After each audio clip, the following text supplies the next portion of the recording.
Om Swastiastu, perkenalkan nama saya Nila Parwati dengan NIM 2217 Baik, di sini saya akan menjelaskan tentang APS agama Hindu dari label saya yaitu 25. Yang pertama yaitu ada berikanlah contoh dalam kehidupan sehari-hari bagaimana mengembangkan kasih dengan mengikuti kebenaran. Dalam kehidupan sehari-hari, mengembangkan kasih dengan mengikuti kebenaran dapat diterapkan dengan cara memperlakukan orang lain dengan adil dan baik, serta jujur dalam segala hal. Misalnya, tidak berbohong atau mengelak saat ada kesalahan yang dilakukan, menghargai perbedaan pendapat dan membantu sama tanpa mengharapkan balasan. Selain itu, tetaplah mengikuti kebenaran dan menghindari perilaku yang buruk, seperti merugikan orang lain atau membuat curang dalam urusan apapun. Dengan demikian, kita dapat melatih diri untuk mengembangkan rasa kasih yang tulus dan juga membangun lebih baik dan yang kedua yaitu ada dengan mengucapkan mantra yang benar dan berulang-ulang akan membawa ketenangan pikiran. Jelaskan mengapa hal itu bisa terjadi. Mantra yang diucapkan berulang-ulang dapat membawa ketenangan pikiran karena proses pengulangan tersebut secara bertahap mengalahkan pikiran untuk fokus pada suara dan makna mantra tersebut. Hal ini membantu mengurangi distraksi atau kecemasan serta meningkatkan perhatian dan kesadaran saat ini. Dalam meditasi atau praktek spiritual lainnya, pengulangan mantra ini bisa memberikan rasa kenyamanan dan membantu orang mengalami perasaan yang lebih tenang dan damai.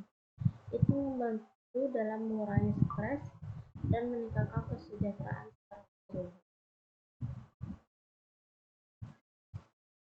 Yang ketiga ada berikanlah contoh pengalaman hidup yang pernah kamu alami yang ada hubungannya dengan renungan berikut ini. Apapun perbuatan yang kau lakukan, engkau akan menuai hasil yang sepadan. Maka hal itu engkau harus mengembangkan moralitas dan meresapkan nilai-nilai kemanusiaan. Ketika makanan menjadi basi, tidak ada gunanya menyimpan makanan tersebut karena ia akan menjadi semakin basi. Engkau mungkin saja bisa menyembunyikan dosa-dosa dari masyarakat, namun engkau tidak akan bisa menyembunyikan apapun dari Tuhan. Pengalaman hidup saya yaitu terkait dengan renungan di atas adalah ketika masih kuliah, saya sering bersikap tidak jujur dalam mengerjakan tugas kuliah. Sering kali meminta bantuan kepada orang lain untuk mengerjakan tugas tersebut. Saya merasa tidak berdampak buruk dan tidak menyadari bahwa tindakan saya tersebut merupakan perbuatan yang salah dan tidak sesuai dengan nilai-nilai. Namun, suatu kali saya mendapatkan nilai buruk dan satu tugas yang saya kerjakan sekali, saya merasa frustasi dan merenung kembali tentang kelakuan saya selama ini dalam mengerjakan tugas-tugas kuliah itu. Saya menyadari bahwa saya tidak pernah berusaha untuk tidak mau belajar untuk mengerjakan tugas dan benar hanya mengadakan kecurangan agama. Selain itu, saya juga memutuskan untuk berusaha dan mulai belajar dengan bersungguh-sungguh untuk mengerjakan tugas-tugas kuliah dan menghindari tenaga curang yang membuat saya merasa tidak tenang. Saya menyadari bahwa apapun perbuatan yang saya lakukan, pasti akan ada hasil dan konsekuensi yang saya juga mengembangkan moralitas dan meresapkan nilai-nilai kemanusiaan dalam diri. Yang keempat ada asal berarti selama meditasi cucilah tangan, muka, serta kaki, atau Anda mandi untuk membersihkan badan dari kotoran sekaligus membuat badan menjadi segar. Duduklah dengan memastikan alas dari kain, tikar, atau selimut. Pastikan punggung tegak lurus dan tangan diletakkan di pangkuan dalam posisi rileks. Pejamkan mata serta tenangkan pikiran beberapa detik. Setelah itu tutur mantra, jelaskan masing-masing. Yang pertama ada duduk dalam posisi yang tepat, gerakan sekarang gerakan pikiran. Yang ketiga ada ucapan mantra atau afirmasi. Yang pertama itu dalam meditasi, posisi duduk penting untuk memastikan kenyamanan dan kestabilan tubuh. Dan yang kedua ada sebelum memulai meditasi, penting untuk memfokuskan pikiran dan merelaksasikan tubuh terlebih dahulu. Dan yang ketiga ada mantra atau afirmasi, sering digunakan dalam meditasi untuk membantu memfokuskan pikiran dan mencapai keadaan yang lebih.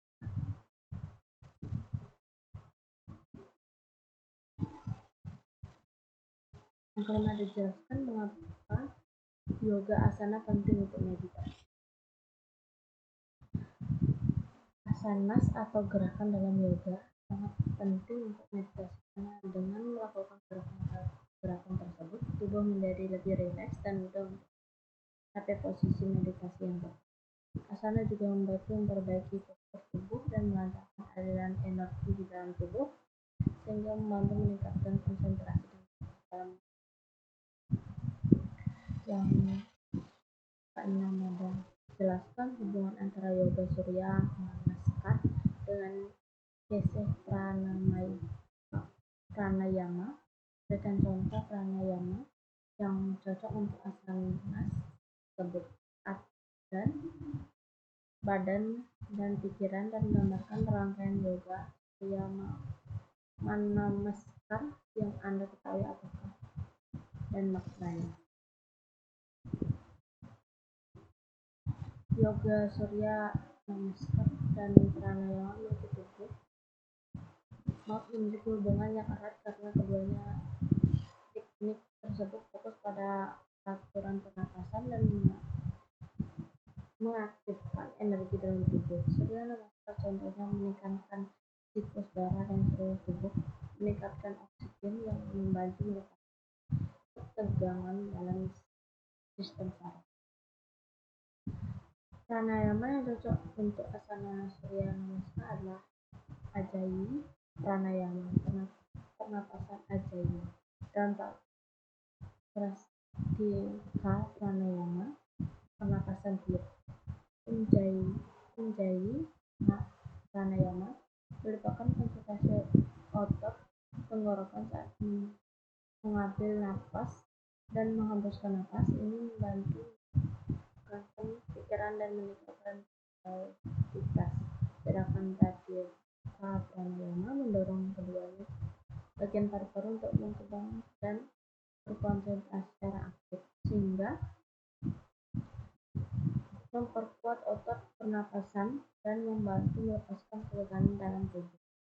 Rangkaian yoga surya namaskar adalah rangkaian gerakan yoga yang fokus pada pernapasan yang diarahkan pada matahari, yaitu surya. Surya namaskar dipraktikkan dalam dua bagian masing-masing, lalusan terdiri dari 12 gerakan dan gerakan kembali ke posisi awal. Yang ketujuh ada ide sandiwasi bersifat waktu di mana-mana. Jelaskan bagaimana dan dapat membuktikan bahwa Tuhan itu ada di mana-mana. Kemudian adanya Tuhan bisa dibuktikan melalui akal manusia yang berdasarkan pengalaman ilmiah, pengalaman moral maupun pengalaman keindahan.